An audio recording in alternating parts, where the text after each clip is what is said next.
سارا نارملسی ہے، اس طرح نارملسی ہے، تو یہ منترا وہ دنیا کو بیچ رہا تھا اور کشمیریوں کو مرغوب کرنے کی کوششوں میں مصروف تھا، اور یہ بتانے کے لیے وہ وہاں پر G20 کی کبھی کانفرنس کرانے کا سوچتا تھا، کبھی وہاں کوئی ونٹر سپورٹس کرنے کا، کبھی کیا، تاکہ دنیا کو یہ بتا دے کہ کشمیر کے اندر، مقبوضہ کشمیر کے اندر پورا امن ہے۔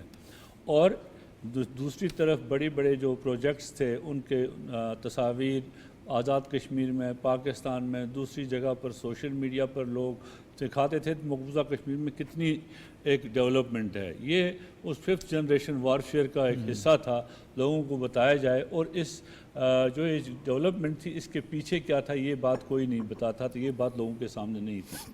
لیکن پہلگام کے واقعے کے بعد آپ نے دیکھا پھر ایک ہندوستان کی حکومت دنیا کے سامنے ایکسپوز ہو گئی۔ یہی وہ جگہ تھی جہاں ہم نے یہ جنگ جیتنی شروع کر دی تھی۔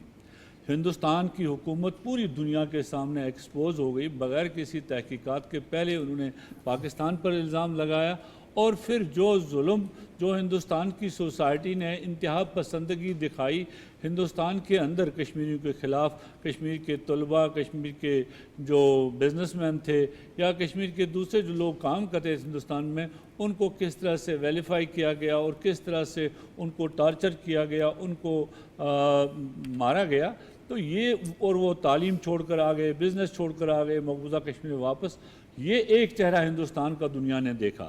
دوسرا، دنیا کے اخبارات نے جس کو ریفلیکٹ بعد میں کیا کہ وائی، اگر آپ کہتے ہیں وہ 4 آدمی تھے جنہوں نے یہ اٹیک کیا، تو آپ نے درجنوں جو مکانات ہیں ان کو کیوں مسمار کیا؟ آپ نے جو 5000 کے قریب لوگوں کو کیوں گرفتار کیا؟ آپ نے ان میں سے تقریباً جو سینکڑوں ہیں ان کے خلاف کیوں پبلک سیفٹی ایکٹ کے تحت ان کو ہندوستان کے مختلف جیلوں میں کیوں لے گئے؟ یہ ساری وہ چیزیں تھیں جو، اور پھر اس کے اوپر ہندوستان کے میڈیا کا جو رویہ رہا، جنونی رویہ، اور اس کے برعکس جو ہمارا اس کے ایک میانہ روی کے اعتبار سے ہم نے حقائق کو پیش کیا، حقائق کو سامنے لایا، and it was the first time کہ تینوں محاذوں پر، یعنی میڈیا، ڈپلومیسی، اور کیونکہ پاکستان نے پہلے سے کہا تھا کہ ہم تیار ہیں کسی بھی قسم کی اگر کرنے کے لیے تو ہم تیار ہیں، اور یہ چیزیں کر گئی ان گریس، اور پاکستان کی پولیٹیکل لیڈرشپ اور ملٹری لیڈرشپ کے ساتھ ساتھ جو عام آدمی تھا اس نے جو ریسپانس اس کو کیا ذمہ داری کے ساتھ، اس سے ہندوستان کو تو پہلی شکست ہوئی تھی۔ پھر ہندوستان کا جو 7 کی رات کو، 7 کی صبح کو جو اس نے وحشیانہ حملہ کیا، تو اس وقت کشمیری ایک بار پھر پریشان ہوا کہ اب تو ہندوستان چلا گیا، اب پاکستان کب کرے گا واپس؟ کیونکہ always people wait for it کہ یار ریٹیلیٹ ہونا چاہیے، جواب ہونا چاہیے، لیکن داد دینی پڑے گی صبر کو، پاکستان کے صبر کو بھی، جنہوں نے پہلے دفاعی انداز میں ہندوستان کے وہ رافیل طیارے ہوں یا وہ دوسرے جیٹ طیارے ہو یا ان کا وہ معراج ہو، یہ باقی چیزوں ان کا مقابلہ کر کے ان کو کیسے وہاں پر ہی روک دیا اور وہاں پر ہی ان کو مار گرایا، اور کچھ ایسے شتر مرغ کی طرح دون دبا کر بھاگ گئی، کچھ نہیں کر سکے۔ This was one of the real things. لیکن ہندوستان کا جو میڈیا تھا وہ کہہ رہا تھا کراچی بھی فتح ہو گیا، ساری چیزیں فتح ہو گئی، سارا سلسلہ، لیکن اس کے بعد جو 10 کی صبح پاکستان کی طرف سے جس طرح کی ریٹیلیشن ہوئی، اور جب اللہ اکبر کے ساتھ یہاں سے وہ ساری چیزیں ہوئی، اس کا نماز فجر کے بعد جب ہم نے کہا یہ ہمارا جواب ہے، اس جواب کے بعد کشمیر کی، کشمیریوں کی ہمت اور حوصلہ اس سے دگنا ہو گیا، دوبالا ہو گیا۔ ہم نے آزاد کشمیر میں اس کو دیکھا، جگہ جگہ پر، بارڈر پر جگہ جگہ لوگ نکل آئے، مقبوضہ کشمیر میں لوگ نکل آئے۔ ہندوستان نے کوشش کی کہ ہم ترنگا ریلی نکالیں، وہ 10 سے زیادہ آدمی جمع نہیں کر سکے جو ان کو، اور وہ بھی کیا نعرہ جب لگا، سلام ہے کشمیریوں کی ضرورت کے اوپر کہ جو اس پار بیٹھ کر 7 لاکھ سنگینوں کے سائے کے نیچے جو انڈین آرمی ہے، پھر بھی انہوں نے کس خوشی کا اظہار کیا۔ جس وقت نعرہ لگا رہے تھے وہ ترنگا مارچ میں کشمیر کے اندر، غدار ہے غدار ہے امت شاہ غدار ہے، تو پھر انہوں نے اس مائک کو موڑ دیا دوسری طرف۔ So this is the honour of the Kashmiri. Kashmiri ہمیشہ امن چاہتا تھا کہ امن کے ساتھ یہ مسئلہ حل ہو۔ ہم نے بہت قربانیاں اس میں دی ہیں، ہم چاہتے ہیں تھے کہ ہم اس وانی صاحب، میں ایک انٹرویو سن رہا تھا تو اس میں ایک بزرگ سے وہ جب گودی میڈیا کا ایک صحافی سوال پوچھتا ہے اسے کہ پاکستان کے خلاف کیا کرنا چاہیے، تو اس نے آگے سے ایک اتنی اعتماد کے ساتھ جواب دیا، اس نے کہا جاؤ نہ لڑو پاکستان کے ساتھ، خود تمہیں جواب دے دے گا وہ. تو اس کا مطلب ہے کشمیریوں کو پتہ ہے کہ پاکستان کی اسٹرینتھ کیا ہے. کشمیری کو آلویز اگر آپ دیکھیں نا پچھلے 77 سال سے جس بنیاد پر ایک بہت بڑے دشمن کے خلاف یہ جنگ لڑ رہا ہے، ایک بہت بڑے دشمن کے خلاف ہو رہا ہے، اور جس کو ابھی تک دنیا کی ایک سپر پاور اس کی الائی تھی، اس کی اسٹریٹجک پارٹنر تھی، سارا سلسلہ تھا، لیکن ایسی ہزیمت پہلی دفعہ اٹھانی پڑی کہ اب سپر اس اسٹریٹجک الائی کے سامنے بھی منہ چھپا کر عام آپ نے نکتہ اٹھایا. میں اس میں طیبہ خورشید آپ کو انوالو کروں گا. یہ بتائیے گا یہ جو معاملہ ہوا ہے 88 سے 90 گھنٹے کا، 4 دنوں کا، اس کے اندر جو ڈائنامکس اس خطے کی تبدیل ہوئی ہیں، کس قدر دنیا کا جو موقر تھنک ٹینکس ہیں اور دنیا کا جو میڈیا ہے وہ کیا کہتا ہے کہ علاقائی جو ڈائنامکس ہیں، جو اسٹریٹجک پارٹنر جس کی طرف اشارہ کیا وانی صاحب نے کہ اس کو بنایا جا رہا تھا، کس قدر اب وہ معاملہ امریکہ کے سامنے بھی کھل کر سامنے آیا کہ اس کے اندر تو کیپیسٹی نہیں ہے کہ اس کو اسٹریٹجک پارٹنر بنایا جا سکے. یور ٹیک آن اٹ، دنیا نے کس طرح سے لیا ہے اس کو؟ جی thank you so much Yasir for having me on the show. اور جیسا کہ ہم نے دیکھا کہ اس تمام کشمیر کرائسس اس کو میں کہوں گی، جس میں starting from Pahalgam incident to operation Sindoor جو انڈیا نے لانچ کیا، اور اس کے جواب میں جو پاکستان نے آپریشن لانچ کیا اور اس میں کامیابی حاصل کی، اس کو دنیا نے جو ہے وہ بہت پازیٹیولی، پاکستان کے لیے یہ بہت پازیٹیو اور ون ون سچویشن تھی، کیونکہ انٹرنیشنل میڈیا نے بھی جو پاکستان کے کلیمز تھے ان کو جو ہے وہ ان کے بارے میں لکھا اور ان کی تائید بھی کی. اور انڈین میڈیا اور جو پروپیگنڈا انڈین کی طرف سے آ رہا تھا کہ انہیں ہمارے جو ہے وہ ہمارے فائٹر جیٹس کو گرا دیا ہے، ان تمام کو جو ہے وہ انٹرنیشنل میڈیا نے تھرو سیٹلائٹ امیجری کے تھرو یہ پروف کیا کہ جو انڈین کلیمز ہیں وہ غلط ہیں. اور باقی جو یہ خطہ ہے اس کے ڈائنامکس جو ہے وہ بہت چینج ہوئے. سب سے امپورٹنٹ مجھے لگتا ہے جو ہمارے لیے کیس ہوا، کیونکہ جیسے D G I S P R نے اپنی پریس کانفرنس میں دکھا تھا کہ انڈیا جو ہے وہ کوشش کر رہا ہے کہ کشمیر جو ایک انٹرنیشنلی ڈسپیوٹڈ ٹیریٹری ہے اس کو انٹرنلائز کرنے کی کوشش کر رہا ہے، اور وہ یونیلیٹرلی جو ہے وہ ڈیسیژنز لے رہا ہے ریگارڈنگ کشمیر. لیکن اس انسیڈنٹ کے بعد جو سب سے ہمارے لیے ون ون سچویشن ہوئی کہ یہ کشمیر ایشو جو ہے وہ انٹرنیشنلائز ہوا. اور ایون آپ نے دیکھا کہ ٹرمپ جو ہیں ان کی اسٹیٹمنٹ میں بھی انہوں نے کہا کشمیر کو ایز این کنسرننگ ایشو کہا، اور اس ایشو کی طرف اشارہ کیا کہ یہ اس کی ریزولوشن جو ہے وہ بہت امپورٹنٹ ہے for the long term stability اور پیس جو ہے اس ساؤتھ ایشین ریجن کا، اس خطے کا. اس کے ساتھ ساتھ ہم یہ بھی دیکھتے ہیں کہ جو انڈیا کی ہیجمونک ڈیزائن تھے یا جو وہ اپنے نیبرز کو بلی کرتا تھا اور اپنی کنونشنل ملٹری سپیریورٹی کو جو ہے وہ پورٹری کرتا تھا دنیا کے سامنے ریجن میں، وہ ان کا غرور بھی خاص میں ملا اور اس کو انٹرنیشنل میڈیا نے بھی دیکھا. اور لٹرلی اگر آپ انٹرنیشنل میڈیا کی کوریج کو دیکھیں تو ان میں بہت وہ سب بھی حیران ہیں کہ ایک کنونشنل ایسیمیٹری کے باوجود، پاکستان کی اتنی محدود جو ہے وہ دفاعی بجٹ، ان تمام چیزوں کے باوجود پاکستان نے اتنا ایک ملٹی ڈومین رسپانس کیسے انڈیا کو دیا. آپ دیکھیں کہ ہم نے نہ صرف ان کے ریڈارز کو جیم کیا، ہم نے سائبر اٹیکس کیے، ہم نے ان کی ڈیفنس سسٹمز کو تباہ کیا. مطلب یہ ملٹی ڈومین آپریشن تھا، اور ہماری افواج پاکستان کی انٹر آپریٹیبلٹی کو بھی یہ واضح کرتا ہے. اور دنیا نے کہا کہ اب جو ہے یہ ایک کیس اسٹڈی کے طور پہ اسٹڈی کیا جائے گا اس کرائسس کو کہ کیسے ایک کنونشنلی جو ہے وہ ایسیمیٹری کے باوجود ایک Indian superior military air force سطح پہ ہندوستان کتنی تنہائی کا شکار ہو گیا ہے، اس پر دنیا کا موقف جو ہے وہ کتنا کھل کر سامنے آ گیا ہے. بالکل آپ دیکھیں کہ 2022 میں اگر ہم یونائٹڈ اسٹیٹ کی پالیسی دیکھیں نا، انٹیگریٹڈ ڈیٹرنس کی اسٹریٹجی انہوں نے اپنائی تھی، اور وہ کہہ رہے تھے کہ انڈیا جو ہے اس کو ہم ایک نیٹ سیکیورٹی پرووائڈر کا رول دیں گے ساؤتھ ایشیا میں، جس میں وہ چائنا کی کنٹینمنٹ میں ان کی مدد کرے گا. لیکن انڈیا کی جو ٹیکٹیکل تمام چیزیں ہیں، ٹیکنیکل ویکنیسز ہیں، وہ دنیا کے سامنے آئی ہیں، اور ہمیں جو انڈیا اور یونائٹڈ اسٹیٹس کا جو ایک اسٹریٹجک بانڈ ہے وہ بھی ہمیں کم ہوتا ہوا نظر آتا ہے. اور ہم یہ بھی دیکھ رہے ہیں کہ کیونکہ انڈیا اور یونائٹڈ اسٹیٹس نے کافی ایک دوسرے کے ساتھ معاہدے کیے ہیں جہاں پہ انڈیا کو United States F-35 stealth jets بھی دینے جا رہا ہے فیوچر میں.